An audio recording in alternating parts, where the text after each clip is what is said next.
With so many different antennas available for modern in-car UHF, it's hard to know exactly which antenna is perfect for you and your particular circumstances.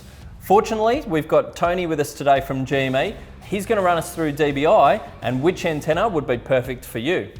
Yeah, thanks Sam. So we have over 100 antennas in our range, and it can be a little bit overwhelming when you look at the range, but they all have their specific use case applications, and we can simplify it. So really, where you start is with something like this. So a 2.1 dB antenna. It's nice and short, so it helps not hitting car parks and that sort of thing.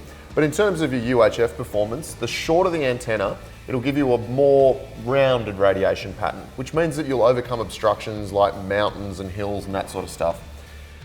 When you move up the range into a 6.1 or an 8.1 dBi antenna, the larger number doesn't necessarily mean that you will get greater distance. What it means is that the radiation pattern will be narrower. So yes, it will transmit further, but if there are obstructions like hills, mountains, or if it's in a particularly built up area, the signal won't be able to get past those obstructions. UHF is line of sight communication, so you need to keep that in mind and pick the antenna that's going to suit the application that you're using it for. Most of the time I'm driving around the city, and every now and then I like to head out to the tracks, relatively built up sort of bushy areas. Which antenna might be perfect for that scenario? Yeah, so look, your general purpose antenna that we would recommend is a 6.6 dBi, so something like this.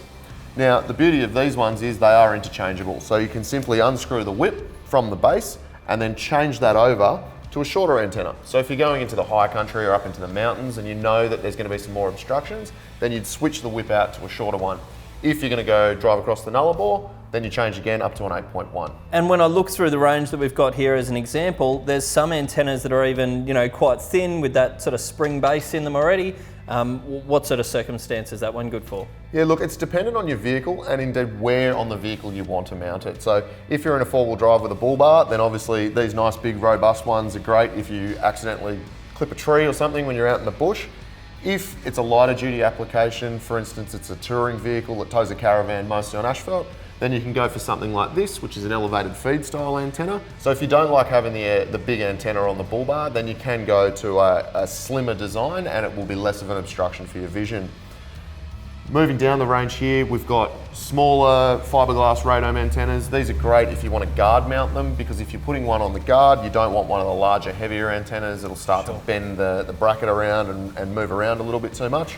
And then we've got a range of antennas for trucks and for agricultural vehicles, and that's where you're getting to your stainless whip style. Tony, thanks heaps for coming down and running through the range. No worries, mate. I've certainly got a much better understanding of exactly what antenna I'm going to put onto my vehicle, and hopefully you guys do as well. Make sure that you put one in your cart and head to the checkout.